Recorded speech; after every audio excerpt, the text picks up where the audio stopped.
Thank you for listening to the Well-Read Christian Podcast. I'm your host, Mark Stanley, and today we are going to talk about one of the most famous passages in modern literature. But before we do so, I want to tell you how you can support the podcast. If you're listening to this, then you will like it. And when you like it, you will express how much you like it to the world.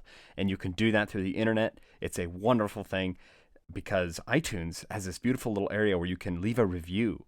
And that really helps the podcast. Or on Facebook, you can recommend us on Facebook, or just like our page, or subscribe on YouTube, or go to our website, wellreadchristian.com. There are so many ways you can help the podcast, and it's good for everybody. It's good for you. It's good for me. It's good for your friends. It's a happy thing.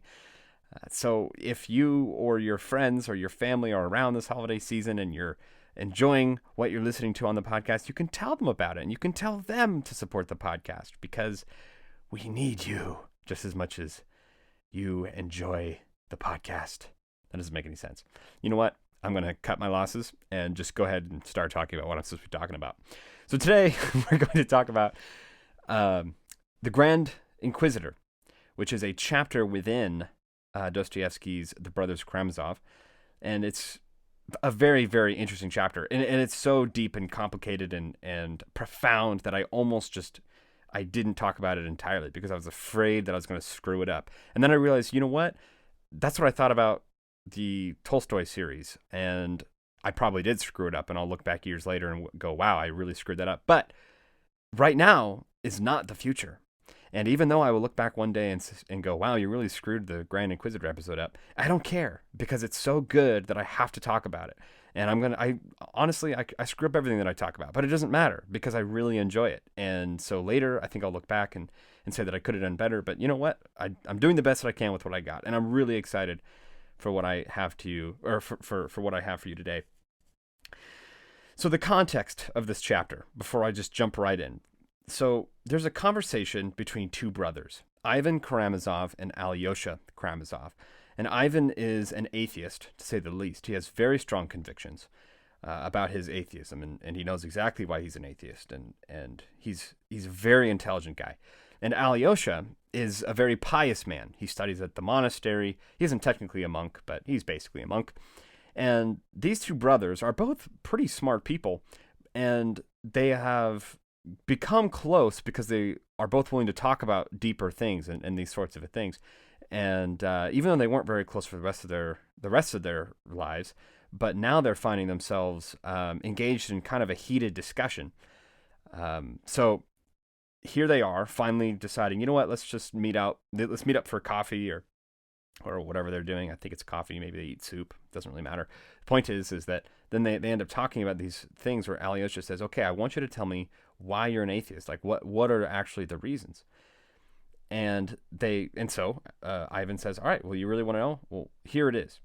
And he goes on this incredible case against the existence of God because of the problem of evil. And it's the best attack based on the problem of evil that I've ever read. I mean, Ivan really brings the house down. He cites how much evil there is in the world and the suffering of just children. He consistently says, I'm not even talking about the suffering of human beings, right? Human beings they get what they deserve. And, you know, human beings, there is reason to not feel bad when a human being suffers. But a child is a human being. But when a child suffers, that is really where you have to ask, where is God? If he exists, he should be here right now. And he's not. And so therefore that means either he's evil or he doesn't exist. And either way, I'm not going to worship him. And so he doesn't straw man any of the arguments that a Christian is going to respond with this with. Alyosha, you know, he's kind of got his canned responses, but Ivan's able to just absolutely brutally cut those down. He's heard the arguments. He's read the books. He's been brewing on this stuff for decades. He's been brooding on this stuff for decades. And he knows what the religious folks say in response. You know, they say things like, or we say things like, well, God will make it all right in the end. And, well, if there wasn't evil, we wouldn't know what good really is. And so there's got to be a greater good that God has in mind. Or God has given each one of us free will that he will not violate. And so you cannot hold God responsible when someone commits evil. That's definitely the worst one. But, you know, we say all kinds of things. Anyway, so Ivan knows all of these arguments like the back of his hand, and he smashes them to pieces by just bringing up anecdote after anecdote and story after story of horrible things that have happened to children. He says he routinely says there's actually a quote where he says, "For the 1,000th time, I will only talk about children, and even though I know that I'm neglecting 99% of the suffering in the world, this 1% should be enough to demonstrate that there is no possible greater good that could come from this, and that God is not off the hook just because someone else is committing the murder or doing this heinous, horrible act, and there's no way that God could make it right in the end, because evil in and of itself is something that should not happen on God's watch." But anyway, we'll get into those next week, or perhaps the week after that. But we're definitely going to dive into Ivan's arguments. But for now, I just want to set up the context of the conversation, because Ivan has just got finished with this huge tirade, and Alyosha has no idea what to say. All of his counter objections have come completely flat. He is intellectually bested by his superior brother, and the discussion kind of concludes when Alyosha realizes that he really doesn't have anything left to say, and that even if he did try to argue for God's existence, it's not just that Ivan doesn't believe in God, it's that he hates God. It's rebellion first, it's disbelief second. And Ivan fully admits this. He says, as a matter of honor, he is bound to rebel against God's universe. He says, "I cannot accept this world. I cannot accept the suffering of children, and the massacres and the genocides and the rape and the disease and all that goes on the earth. I cannot accept that a good God would create it. And so if God exists, then he created me without my consent, I hereby return the ticket." And Alyosha he has no idea what to say to this. How do you respond to someone who not only disagrees with you, but hates your ideas, hates them? I mean, how do you respond to someone who says, "God doesn't exist and I hate him"? Well, again, we'll respond to Ivan Karamazov in a few weeks. I think it's next week, but I think I'm talking about Jordan Peterson next week. But anyway, let me tell you how Alyosha responds. Okay, finally, Alyosha in this conversation, pulls a rabbit out of a hat and says, "Okay, here's my ace in the hole. Here's my silver bullet." He says, "Well, what about Christ? You can't complain about the evil in God's world and not talk about Jesus. I mean, come on. He bore the wrath of God because of the evil in the world. Not to mention, he experienced the consequences of evil firsthand. I mean, Jesus suffered greatly on earth. He experienced pain and the burden of temptation more than anyone." And Ivan, at this point, has a big old grin, and he says, "Well, I'm surprised you haven't brought him up sooner. Normally, you Christians trot Jesus out the second a conversation gets uncomfortable. Him and his precious blood." "Well," says Ivan, "if you've got another 10 minutes, I'll tell you about a little poem that I wrote." And Alyosha blinks a few times. You wrote a poem?" "Well, not really a poem. Plus, I haven't actually written it down. But it's been swirling in my head for a long time, and I have it memorized now." And so Ivan tells his brother this poem, and it's really more like a short story, or perhaps even a play. I'd like to call it a play, actually. And so I'll summarize the story, the play, The Grand Inquisitor, and I'll tell you what happens and what each character is saying and when. There's actually only one character that ever speaks. And then we'll talk about some of the implications and some of its impact. However, I do want to preface this by saying that there have been hundreds of books written on just this one chapter, The Grand Inquisitor, and I haven't read a single one of them. And it is absolutely criminal that I'm going to talk about The Grand Inquisitor without doing more research, without knowing what I'm talking about. But it would be even more criminal to blow through the Brothers Karamazov without even mentioning it, with just saying, "Yeah, sorry, can't get to it." I mean, we read this great literature for chapters like this. So even though I'm not an expert and I haven't done the research that I would like to do if I could do Elder Christian full time, I can't supply you with quotes and brilliant perspectives and insight that I might be able to in a different lifetime. But it would be even worse to not say anything at all and to just say, "Yeah, sorry, we'll save the best for you if you ever decide to read it." It's like, no, you listen to this so that you don't have to read it. Because admittedly, Brothers Karamazov was a little slow. But the good parts were absolutely incredible. So anyway, Ivan gives a literary preface before getting into it, and he says that in 16th century literature, it was very common to bring heavenly ideas down to earth. He references Dante and Victor Hugo's Notre Dame de Paris, and a few other plays and things where actors actually take on the role of angels and saints and Christ himself, even God the Father. And so he says, my poem is a little strange, basically, but it's not strange for everyone and for all times and people and places. There's a genre here, so and Alyosha says, okay, I get it. Just go ahead and tell your poem. And so he says, okay, so this takes place in 16th century Spain, when the Inquisition was in full swing. So imagine Spain in the 16th century with the Inquisition. The Catholic Church is burning people at the stake every day for the glory of God, according to the Church. And the opening scene is the Cardinal Grand Inquisitor, who has just burned 100 heretics who said that they didn't believe in miracles, I think it was. And so it's been a pretty good day, according to the Church, as far as the Cardinal Grand Inquisitor is concerned. And just then, Jesus Christ appears, not in his full glory, as is prophesied for his second coming, but only briefly, still in his human form, as if just visiting, just in the form that he was in before he was crucified, in his human flesh. And even though he appeared inconspicuously and quietly among the crowd in the town square, everybody seemed to recognize him immediately. And pretty soon the knights and the peasants and the courts and the cardinals are all stirring because they see a man who appears clearly to be Jesus Christ. And as he passes by them all with a quiet smile of infinite compassion, people are swarming him and following him because of this strange invisible force that he seems to have, just his charisma that kind of exudes from him. And he begins blessing people and touching people and healing people, and eventually people are stumbling over each other to try to meet Jesus and to touch him.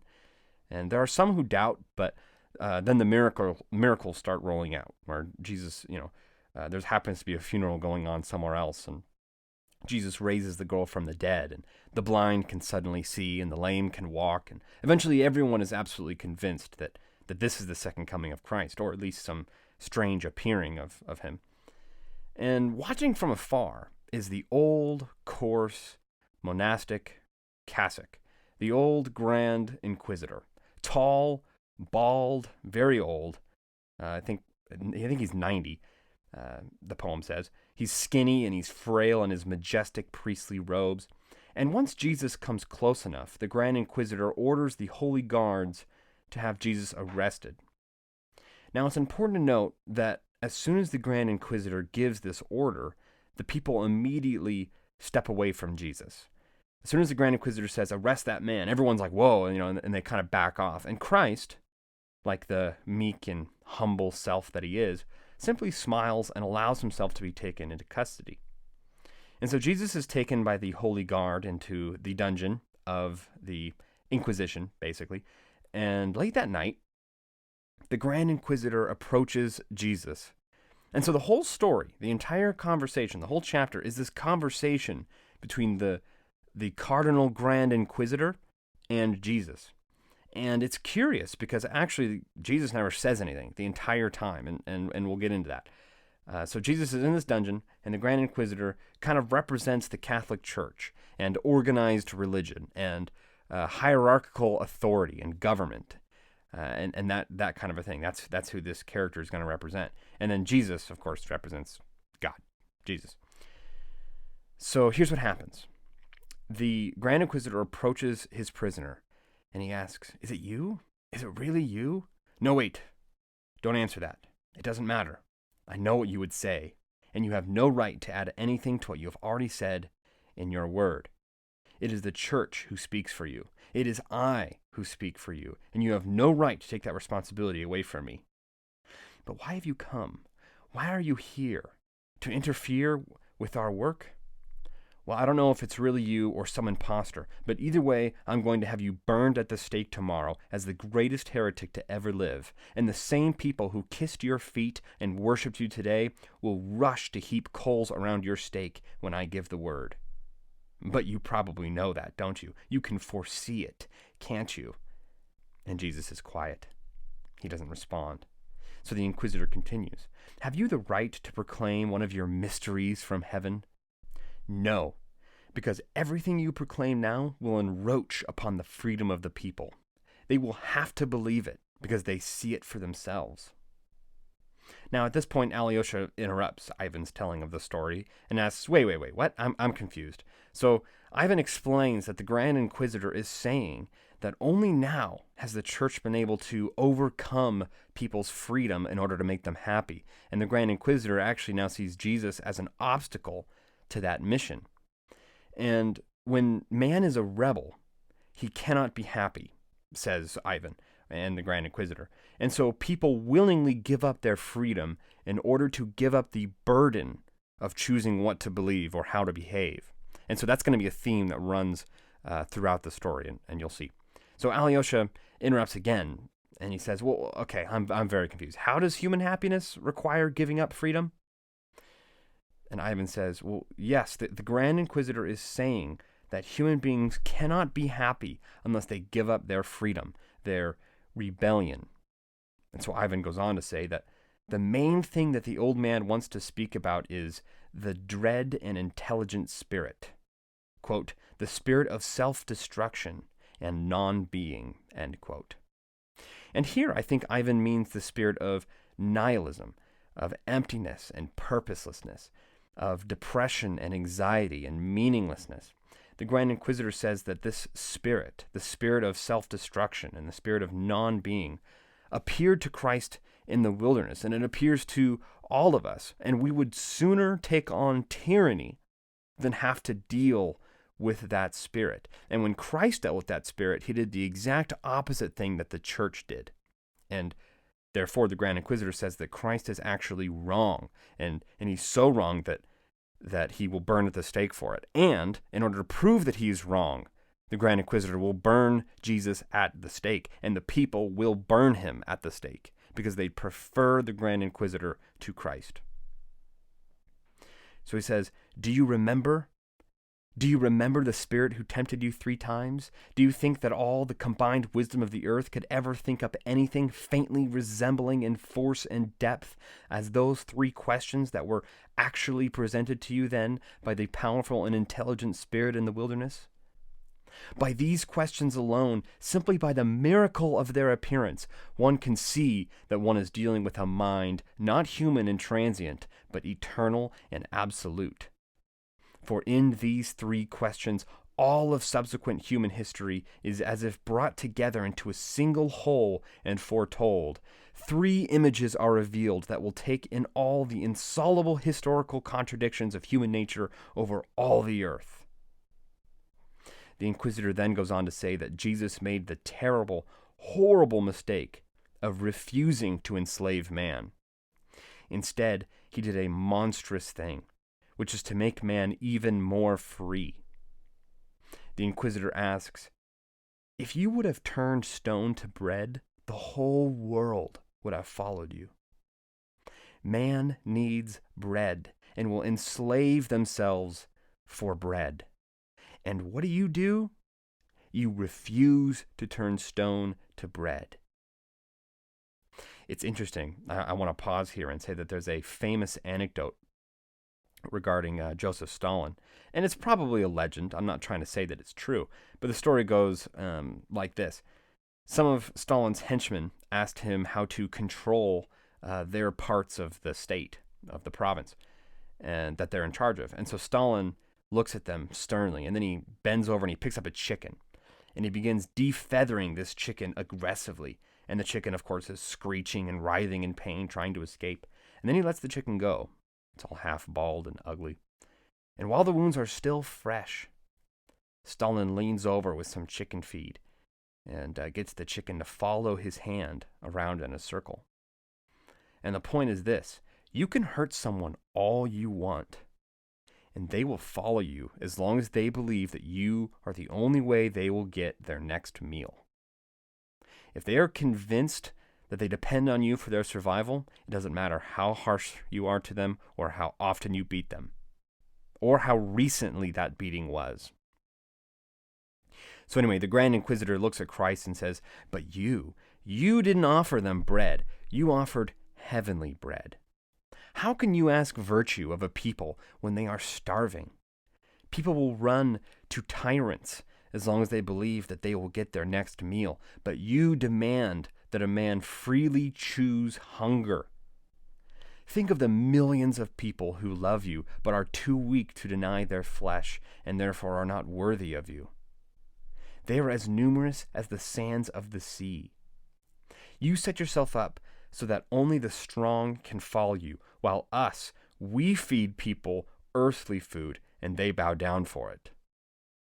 Oh, how you should have created bread for man. He would bow down to you forever, and all mankind would join in universal worship.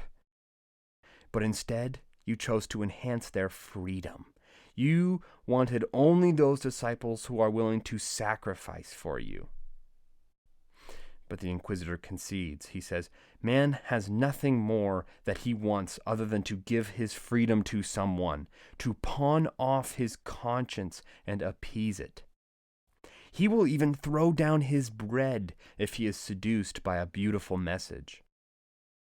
The mystery of man's being is not only in living, but also in what one lives for.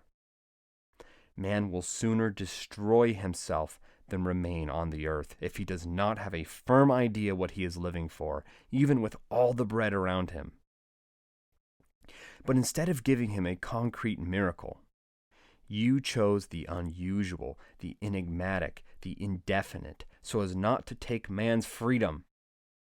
Instead of throwing yourself off the top of the temple and being saved at the last minute by the angels of God, for all to see and undeniably know that you are God's son, instead you told man that he must believe you based on your image, based on your goodness, based on your likeness. Why, oh why, wouldn't you give a bold and powerful miracle so that all men could surrender their freedom and bow down to you forever? Quote, I swear, man is created weaker and baser than you thought him. How can he ever accomplish the same things as you? Respecting him so much, you behaved as if you had ceased to be compassionate, because you demanded too much of him. And who did this? You did, the one who supposedly loves the people more than he loves himself. Respecting him less, you would have demanded less of him, and that would be closer to love, for his burden would be lighter. He is weak and mean. What matter that he now rebels everywhere against our power and takes pride in this rebellion? The pride of a child and a schoolboy. And so, turmoil, confusion, and unhappiness, these are the present lot of mankind, after you suffered so much for their freedom. And so what the Grand Inquisitor is saying is, you gave mankind too much freedom. Look, they are arrogant, but can you blame them? They have the knowledge of a schoolboy. And so they're in turmoil and confusion and unhappiness. That is the present lot of mankind, because you suffered so much so that they would be free instead of so that they would believe. And you can be proud of your truest and most pure disciples, sure. They endured decades of hunger and nakedness and eating locusts and roots, all so that you can have pride in those children of freedom. But what about the rest of feeble mankind that could not endure what the mighty endured? Is it their fault that they have a weak soul and cannot bear such terrible gifts as free will? And if you say that you only came for the chosen ones, for the elect, then there is a mystery here that we cannot understand, because then it was not a free choice.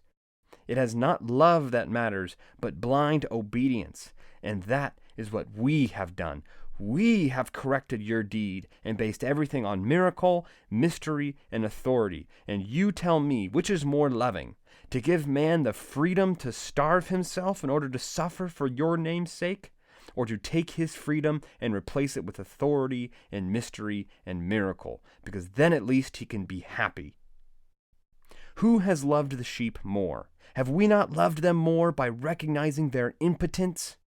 And of course, when he says we, he means the church. himself, the Grand Inquisitor, the man who is burning heretics so that everyone knows right and wrong and they just kind of stay in their lane and do the right thing and submit. Quote, "We, the church, have corrected your mistake. We offer mankind happiness. They can marvel at miracles and gawk at the Bible's mysteries and submit to our authority and then go home and enjoy their lives, while you demand everything. How could you give up Caesar's throne? How could you be so foolish, so hard-hearted? We have loved the people, and we have conquered Caesar's throne. The people bow down to us, even sin when we give them permission. We have become their loving saviors that they have hungered for. And had you accepted Caesar's purple, they would have followed you, but instead there was centuries of lawlessness and free reason and science and anthropology, and now they are building the Tower of Babel against you and against me with their freedom, which you were so careful to provide." And here it's important to make a note that Dostoyevsky frequently called socialism and communism the Tower of Babel. He clearly saw the communist project as one which sought to liberate itself from the Christian idea of sin in order to build a tower to heaven and bring heaven on earth through community and brotherhood and camaraderie is where that word comes from. So Dostoyevsky clearly saw socialism as an illegitimate child of Catholicism. And remember, he's Greek Orthodox. So anyway, the Grand Inquisitor says that mankind will gladly submit their freedom to the church or to the state, as long as it means they can stave off the nihilism and the free reason and the endless questions that science asks, none of which provide any answers. What answers does reason get you? And of what use is the knowledge of science, except perhaps to prolong our short and painful lives? "Oh, we will reward them for their obedience," says the Grand Inquisitor. "We will arrange their lives like children's games. We will give them songs and dancing and cathedrals to play games in, sports, and they will be overjoyed that they can have a clean conscience because they obey the rules that we set out for them, which are far less burdensome than your rules." Finally, the Grand Inquisitor says, "Oh yes, I will lead the people like sheep to their deaths, but they will happily live their busy lives in obedience to me, because I have corrected your deed. I have tasted the honey of the wilderness and the locusts. I have followed your allure, and I have counted myself elect. But now I have returned to civilization, and out of love for the people, cannot teach them your ways. They are too weak. They deserve the embrace of miracles, of mystery, and of authority. And they deserve to have their freedom taken away. That freedom that torments them so much because they do not have the strength to follow you, and they know it. And so I shall continue to burn heretics, and I shall continue to give happiness to the humble. And tomorrow I will burn you, and my obedient flock will heap coals around your stake at my gesture, and they will roar and cheer as you burn." And at this point, Alyosha is completely confused, and he interrupts a final time and says, "Whoa now, you don't really think the Grand Inquisitor represents the Catholic Church, do you?" To which Ivan responds, "Well, not every Catholic, obviously, but there are cardinals and such who do strive for power, and they strive to get this position because they genuinely love people, to say, hey, don't worry about trying to follow God and all of his rules. Just do what the church says. Just kind of blend in with everyone else, go through the motions, then you're good, then you'll be happy." But there's more. It's not just Catholicism. It's also the Masonry or any other religious organization that sets up a hierarchy of power.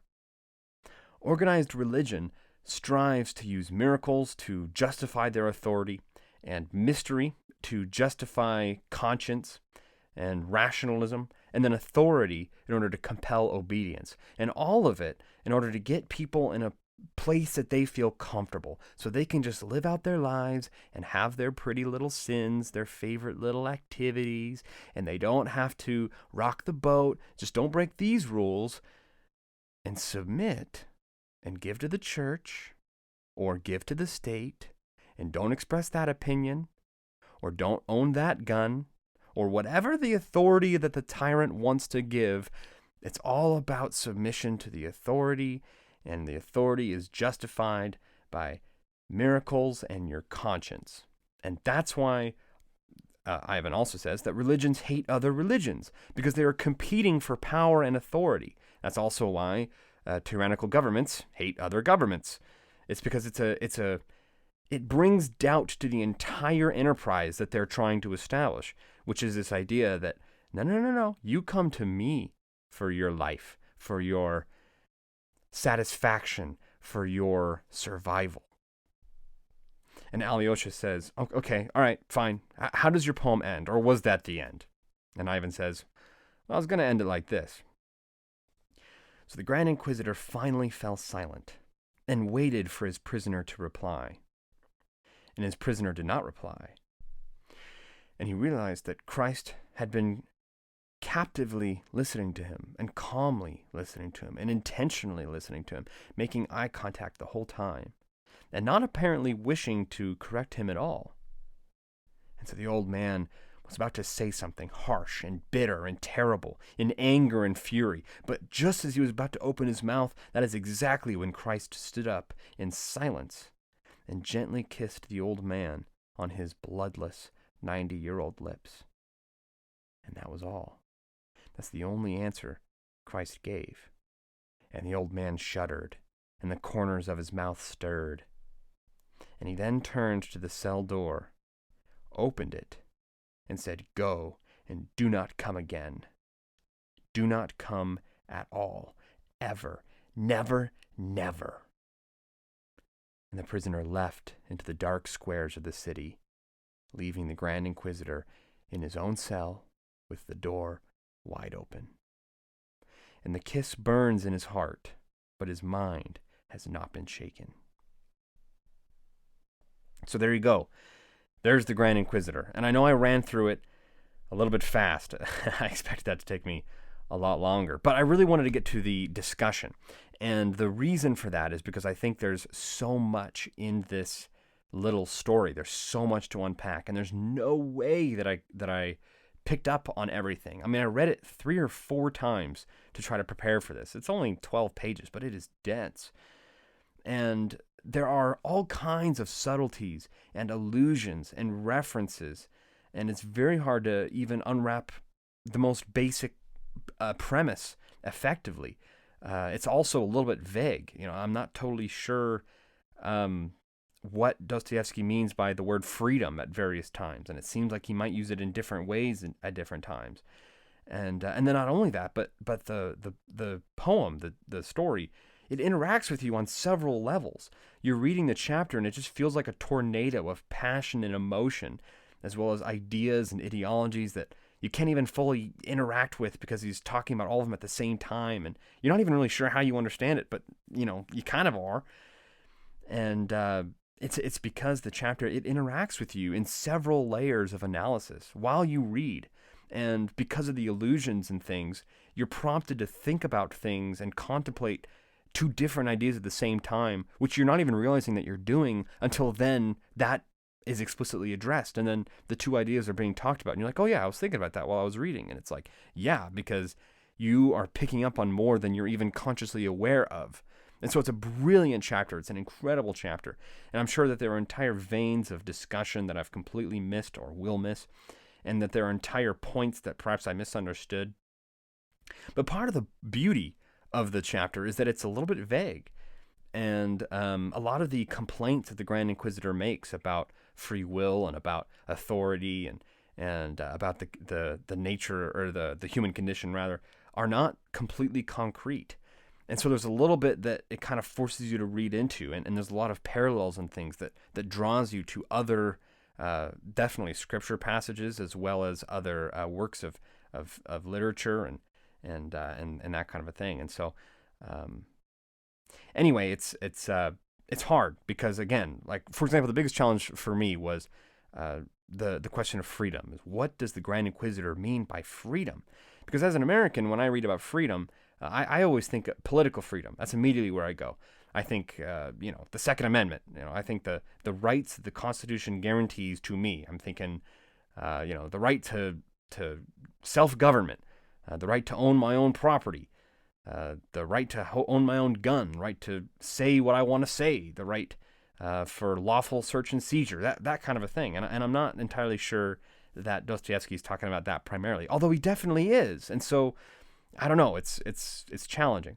So there's a lot that can be said about the Grand Inquisitor. One of them is, for example, the nature of free will. Is free will essentially a gift or a curse? Because many ancients and thinkers would say that free will is one of the things that differentiates us from animals. It's up there with the capacity to reason. Free will is what makes us moral agents. It's part of the imago Dei. It's part of what it means to be created in God's image. Imago Dei is Latin for God's image. And so the capacity to forge our own destiny is part of what it means to be human. But here, Dostoyevsky, and really all existentialist thinkers since Dostoyevsky, have actually said that free will is actually sort of a curse. The freedom to choose your own destiny is actually a burden, because that means that you're responsible for your own destiny. And who can bear that responsibility? I mean, that's where anxiety comes from. Who can bear to look at themselves and realize that it is up to them to pull themselves up by their existential bootstraps and carve the life that they want to live out of the world that they've been thrown into? And so some existentialists, like Sartre, would say that we've been condemned to be free, and that we will consistently adopt what he called bad faith in order to elude this freedom. So, for example, we'll believe that, well, I'm not smart enough to go to college, and so I guess, here I am, a 45-year-old man married to this old, ugly woman, and I'm just going to be a plumber for my whole life. And that kind of bad faith, that belief is actually comforting to that person, because even though, of course, it's not true at all, they could quit their job, they could get divorced, they could change their life in radical ways, but they choose not to, and so they'll believe a narrative just to get themselves out of the responsibility of having to be responsible for their life and for their actions. And so they begin to look at free will, and the existentialists since Dostoyevsky have understood free will as actually a burden. We are condemned to be free. Oh, if only we could just have a lane that we were created to fulfill, a purpose that we were given, an instruction manual that says, this is your purpose, do it. So anyway, that's kind of the existentialist influence that came out of this poem and still exists among existentialists today, although most people today, of course, are postmodernists and things. But anyway, and I can sympathize with this kind of a conversation. However, the conversation between freedom and happiness is kind of an interesting thing, because necessarily we do have to limit some of our freedom in order to be happy. So, for example, if I want to experience the joys of marriage, you can't do that unless you give up the freedom to pursue a relationship with anyone else besides your partner. Also, if you wanted to enjoy the freedom of playing Mozart or Beethoven, you wouldn't be able to enjoy that freedom unless you restricted your freedom of leisure. And you'd have to diligently practice for hours and hours, and that's going to be a significant sacrifice. But if you rein yourself in and you control you restrict your freedom, then you would have the ability to perform a piece free of mistakes. And so that's kind of an example of how you give up your freedom in exchange for some happiness. But Dostoyevsky seems to go farther. He says, well, that can go way too far. People are happier submitting to an authority figure like the church or the state in order to not have to think for themselves. The position seems to be that it's not just that, hey, if you give up your freedom, then eventually you'll be able to play Mozart. It's that, no. If you look at the universe, you are chilled to the bone with the freedom that you have within it.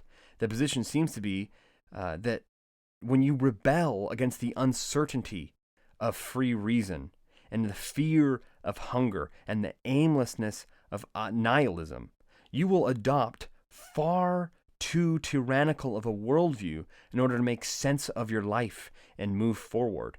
And everyone does this, religious or non-religious.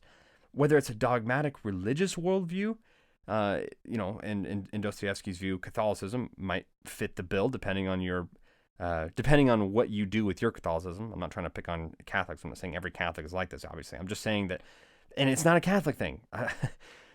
But you can take your religious worldview and jam it on yourself so hard because that's what gives you your sense of security.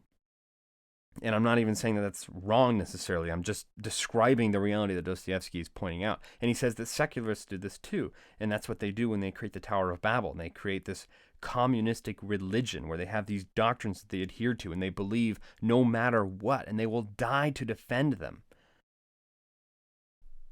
And that's how they make sense of the world. That's how they move forward. This dogmatic religious worldview that on some levels of analysis is identical to a secularistic worldview that also is dogmatic and strives to make sense of the world through giving themselves rules. And so to give you maybe some examples, people will give up coffee or sugar in order to become a Mormon. I think it's the Mormons who are really strict. It might be Jehovah's Witnesses, but anyway. I need to brush up on that. People will do all kinds of things in order to feel existentially secure in the arms of religion. And they will do the same thing in order to feel secure in the arms of government. They will give up their money. They will give up their personal freedoms. They will give up all sorts of things in order to feel secure in the arms of something that's a perceived higher power. But in both cases, I think Dostoyevsky is pointing out that people will give up too much of their freedom for security. They won't think through their own religious convictions because they're willing to just pawn it off to the church.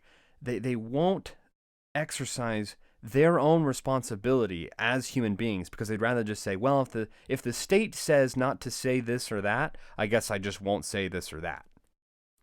Dostoyevsky actually was big on freedom of speech, and he ended up in prison for it, and also for interacting with some socialists just because he wanted to read the other side, and but their material was banned. But anyway, so there's this profound discussion in the Grand Inquisitor around authority and what role does the state or the church or the individual play in restricting freedom in order to achieve happiness. And so obviously you could talk, and people have written books on that extensively, and it's a very interesting conversation. And it is so because it touches both religious and political veins. I mean, that's what freedom is. It's both a religious idea and a political idea. Should you give up your freedom to express your own ideas? Should you give up your freedom to earn your own money? Should you give up your right and your freedom to live on your own land? To own your own land? To raise your children as you see fit instead of how the state sees fit? Is it appropriate to surrender all of these things in hopes of building the Tower of Babel, bringing heaven on earth and a utopian society, which is also a tyrannical society by definition? Is that appropriate? And you could say the same thing about Christianity or the church or any religion. Is it appropriate to give up your freedom to have sex with whoever you want to? Should you give up your freedom to sleep in on a Sunday morning, or keep your money that you would have maybe otherwise donated? Or should you become a slave to virtue and good works? Should you beat your flesh into submission every day, as the Apostle Paul says that he does? That's a lot of sacrifice. And people are willing to give up a lot in order to live peaceably under a tyrant. And so the question is, how much self-determination, how much economic freedom, how much spiritual freedom do you believe that you really want? Because people will give up all sorts of freedoms in pursuit of human happiness. I know there are a lot of people who will just say, look, I believe, whatever the church believes, or I believe whatever, or I don't even really care what I believe. I just want to do what I want to do. And that's, I think, what Dostoyevsky is touching right here. Because if you want to be a Christian, you clearly have to give up certain freedoms. Listen, if you want to be a Christian, you don't get to believe in Baal or Moloch or Allah. You don't get to just believe whatever you want. You actually have to believe what Jesus taught in order to be a Christian. And you have to believe what the Bible says. And if you want to actually be a Christian, you have to live like Christ lived. I mean, that's what it means to be a disciple. And there's a lot of sacrifice in that. And Jesus himself said, "Count the cost before becoming my disciple. Foolish is the man who begins construction on a tower without first counting his funds to see if he can complete it. Foolish is the king who declares war before scouting the enemy to see if he can actually defeat him. And so too, foolish is the man who declares himself my follower, but is not willing to pay the price to actually be a disciple." God's forgiveness is free, but it will cost you everything. And so this is actually what I want to talk about. There are a lot of really interesting things that you could talk about at the Grand Inquisitor, but there is one thing that I want to talk about. The other questions are profound and interesting, but the Grand Inquisitor leans hard into this idea that Christianity is a religion for the elite. The weak people who are cursed with freedom will always use their freedom to sin and to commit adultery and to lust and to be greedy. And it's worse than that. Jesus didn't just say that you can't murder or cheat or steal. He said that you can't even have hatred in your heart. You can't even be jealous of someone else, whether it's jealous of their sex life or jealous of their property or anything else. Well, geez, how are you supposed to do that? Jesus demands that you be so removed from your personal belongings that you are so fully dedicated to him that in comparison you hate everything else. Luke 14:15 says, "If anyone comes to me and does not hate his own father and mother and wife and children and brothers and sisters, yes, even his own life, he cannot be my disciple." End quote. Jesus demands that your allegiance to him be so unwavering, that your love for him be so indomitable, that you would be willing to leave behind everything in order to follow him. In Matthew 16, Jesus told his disciples, quote, "If anyone would come after me, let him deny himself and take up his cross and follow me. For whoever would save his life will lose it, but whoever loses his life for my sake will find it. For what will it profit a man if he gains the whole world and forfeits his soul? Or what shall a man give in return for his soul?" End quote. So what's the underlying message here? Not that subtle. When Jesus says, take up his cross, he means carry the means of your very execution, your excruciating and humiliating death. Carry that on your back. Take responsibility for it. Own it. He who will do whatever it takes to follow the commands and teachings of the Lord Jesus Christ, no matter what government or laws or armies or vigilantes or anything else gets in your way, he who carries that cross to the end, he is the one who will save his soul. Jesus demands that you freely choose him, and that every single day you choose to live not to fulfill your own desires for lust and greed and power and attention, but instead live every day for something greater, for something higher than yourself, for something infinitely more beautiful and captivating and glorious, which is God. And God displays himself so wonderfully with all of his complexity and simplicity, with all of his justice and righteous indignation, but also his unfathomable love and mercy, that he does all the things he does in order to show himself to you. And the whole purpose is so that you would see him for who he is and admire him and love him back. But you know what that means? That means sometimes you're going to be mocked. In some parts of the world, you'll be robbed. You'll be attacked.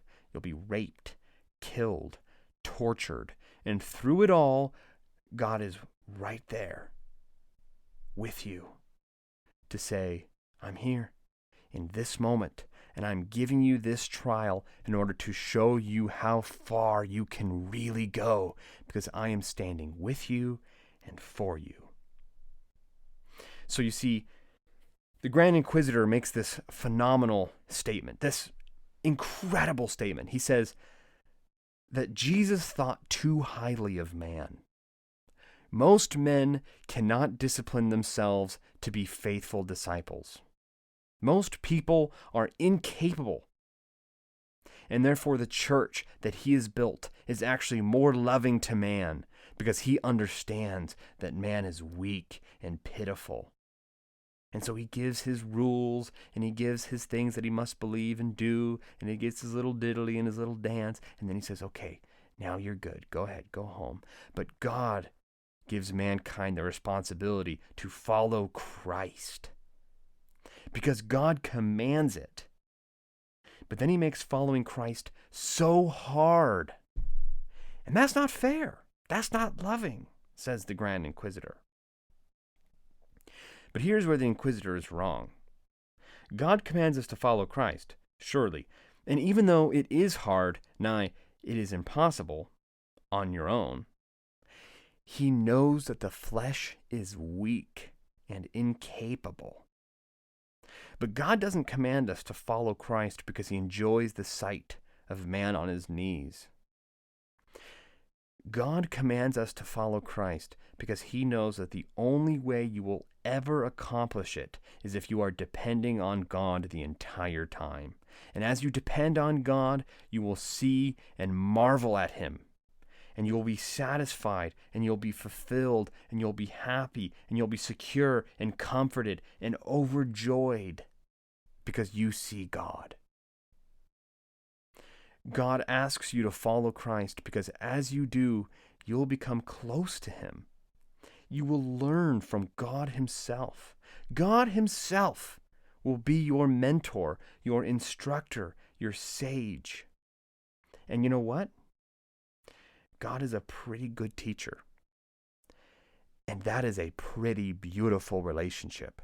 It is worth anything this life could throw at you. There's this beautiful passage at the end of Matthew 11, and I want to read it to you. Matthew 11:25 and onward. Quote, "At that time Jesus declared, I thank you, Father, Lord of heaven and earth, that you have hidden these things from the wise and understanding and revealed them to little children. Yes, Father, for such was your gracious will.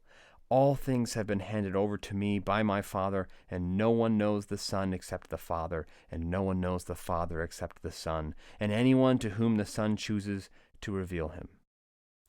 And then he says this, quote, "Come to me, all who labor and are heavy laden, and I will give you rest. Take my yoke upon you and learn from me, for I am gentle and lowly in heart, and you will find rest for your souls. For my yoke is easy and my burden is light." End quote. You see, following Christ isn't just hard. It's impossible. That's the point. And as you struggle to obey the commands of Scripture and wrestle with the identity and promises of God, you will learn as you go. And what you will learn is that before you were labored and heavy laden, but Jesus will give you rest. And you can take his yoke upon you, and you can learn from him because he is gentle and lowly in heart, and you will find rest for your souls. For his yoke is easy and his burden is light. And in case you missed that imagery, a yoke is one of those things that you tie an ox to. And so the image is two animals that are pulling a cart or a plow. And the connection between the cart and the animal is the yoke. So it's the thing that they put on their backs and things. And so Jesus is saying, take my yoke upon you and learn from me. For I am gentle and lowly in heart. You can be side by side. We'll pull this thing together. The God of the universe is gentle and lowly in heart, and he will teach you to pull the load that he has set for you. The load of suffering that life brings, the pain, the sacrifice, all of those things. Christ is right there beside you. He will teach you. And the reason that you have the load in the first place is so that you can learn from Christ and get to know him. So the Inquisitor says that Jesus amplifies man's freedom. And this is wrong because man is weak and pathetic. But Jesus says no. Man is not weak and pathetic. I created each and every human soul to be fully capable of seeing me and learning from me and glorifying me as a reflection of who I am. Man is only weak and pathetic if he stands on his own. Then he's dust and bones without me. But with me, with God, you can do anything. You can do anything. You can survive anything. You can endure anything. You can forgive anything. You can be kind and loving and gracious to anybody. But God, you're asking me to forgive no matter what. You're asking me to love my enemies. You're asking me to not lust. How is that even possible? You're asking me to not be greedy. You're asking me to trust you instead of fretting and worrying so hard about the future. You're asking me to do all kinds of things that I feel like I can't do. What do I do if someone murders my child? How am I going to forgive that person? And God looks at you in the eyes and he says, yeah, I know. I know what I'm asking. I know what it's like to forgive someone for murdering your child. I know what it's like to stand up to temptation. I know what it's like to forgive those who abandon you and gossip behind your back and betray you and slander you. I know what it's like to be betrayed by your best friends. I know what it's like to have everyone you know and love abandon you and betray you. I know what it's like to have your family not believe in you, to scold you. Believe me, I know. And I'm here to help you every step of the way through life's journey. And the journey is God's tool to reveal who he is to you, so that at the end you can hear God say, that's my girl. That's my boy. I taught him well. Did you see that? Did you see that, Satan? Did you see that, earth? Well done, good and faithful servant. That's my boy. That's my child. I taught him well. Enter into the joy of your master. God has designed the entire universe in order to set up trials and tribulations for his people so that we can go through them and marvel at the strength that God supplies us and understand the beauty and the power of God at our very fingertips. And the world can see this. Every now and then, you'll get a story in the news about someone who was murdered and the person's family comes out and says, we forgive you with the strength of God, because it is only divine power that could ever suppress my feelings of anger and hatred and loss and a desire for vengeance. But you know what? Because of what Christ has done for me, I can look you in the eyes and say that I forgive you. And that's why we suffer. That's why we are tempted, because it's an opportunity to learn from God. It's an opportunity to see who God is. The reason that suffering and temptation is a part of life is because without them, you would be blind to the goodness of God. It's all coming back to the slogan that I had in the episode on suicide, depression, and the secret to happiness. Life is worth living because God is worth discovering. And I'm wrapping up here. I know we're running a little bit long, but I have a few verses for you because I think that Scripture says what I'm explaining to you super beautifully and way more profoundly than I have just taken all of this time to do. And so this is the main point of the Grand Inquisitor that I wanted to focus in on, where the Grand Inquisitor says man is weak. He's incapable of living up to the standards that Christ set out for him. And my response to that, and I think the Christian response to that, is to say, no, man lives exactly to this capacity that God supplies strength for him. And so 1 James 2 complements this really well. It says, James, not First James. There's no First James. There's only one letter written by James. So James wrote a letter, and it's chapter 1, verse 2. And he says, "Count it all joy, my brothers, when you meet trials of various kinds, for you know that the testing of your faith produces steadfastness. And let steadfastness have its full effect, that you may be perfect and complete, lacking in nothing." What's the idea there? The idea there is that if your faith is tested, if your dependence on God is challenged, that's good. Count it all joy. Because when you are leaning on God, you will learn that you can be complete and whole and lack nothing. Oh, but I'm starving. Oh, but all of these things are going wrong. I'm homeless. Fill in the blank. You lack nothing because you have God.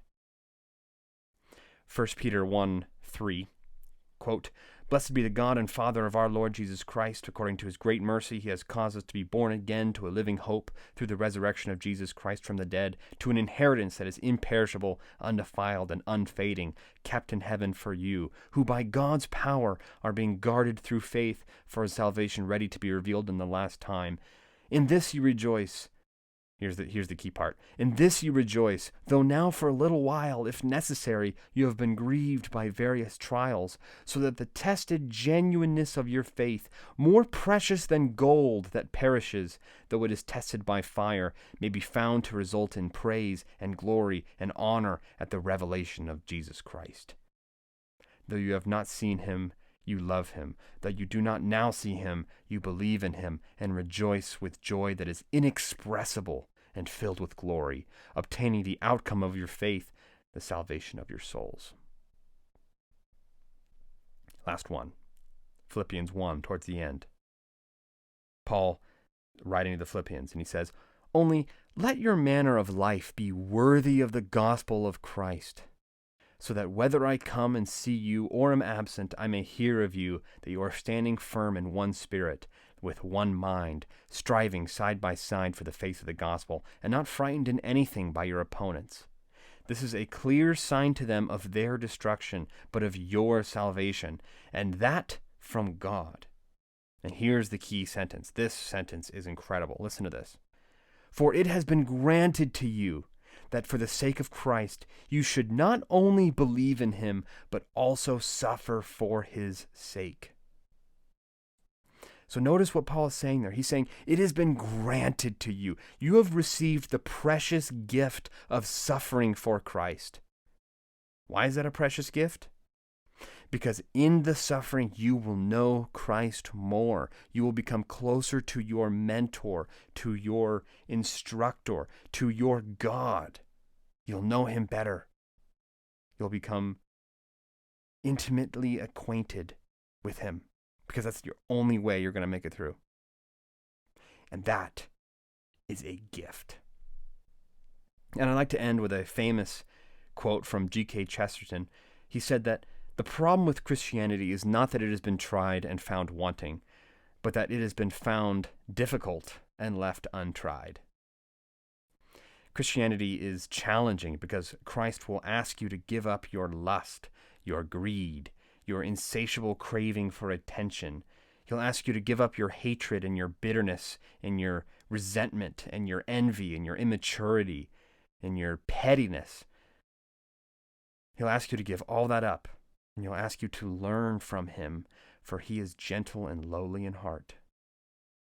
And you will find rest for your souls, for his yoke is easy and his burden is light. And if you're an astute listener, you might be spotting a contradiction. You might be saying, all right, Mark, is Christianity easy or is it hard?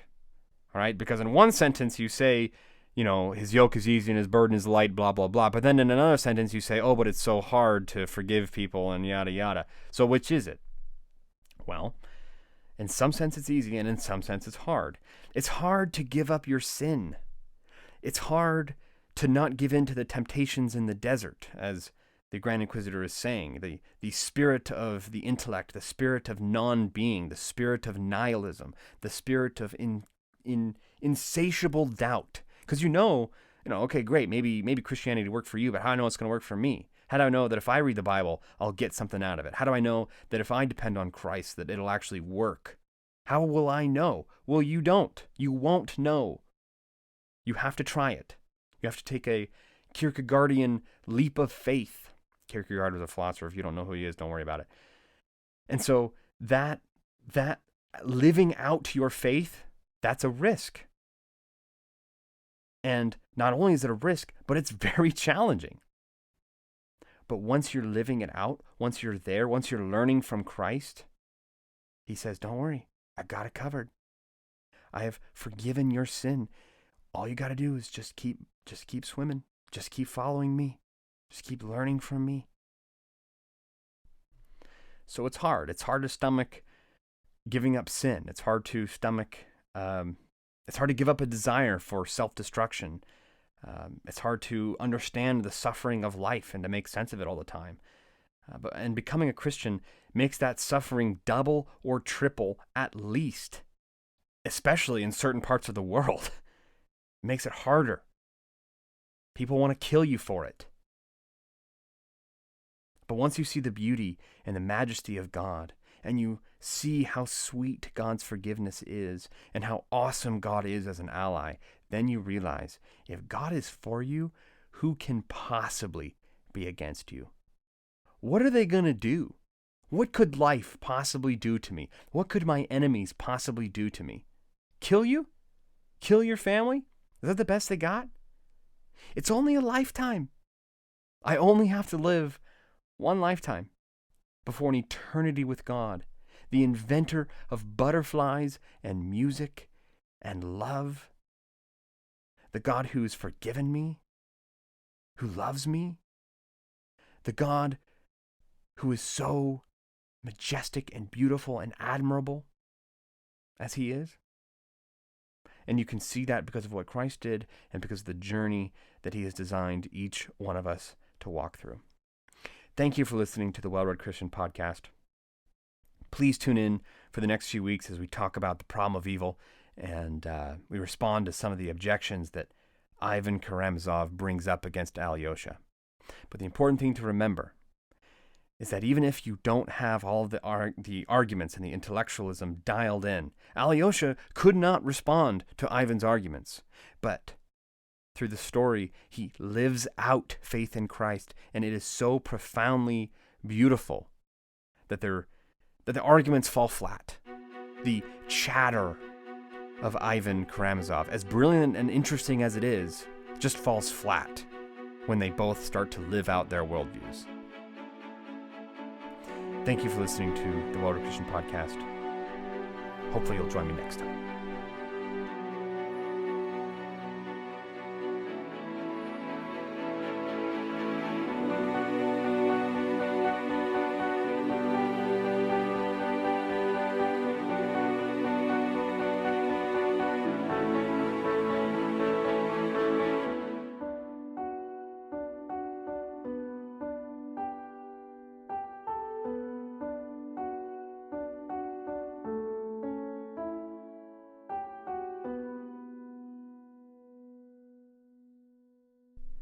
Well, thank you very much for choosing to listen to the Well-Read Christian Podcast. I'm your host, Mark Stanley, and we have a very good episode today as soon as I get done with this sound check. Check.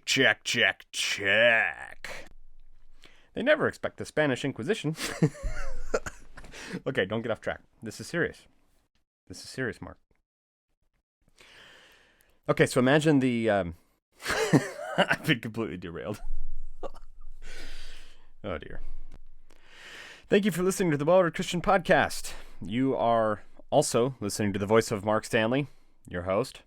I am the Well-Read Christian Podcast.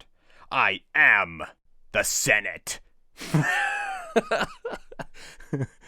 That was a goofy opening. Let's try that again. You're listening to the Well-Read Christian Podcast. Thank you so much for doing so. Please support the podcast by leaving a review on iTunes or Facebook or whatever thing that you are using or accessing the internet with. Leave a review.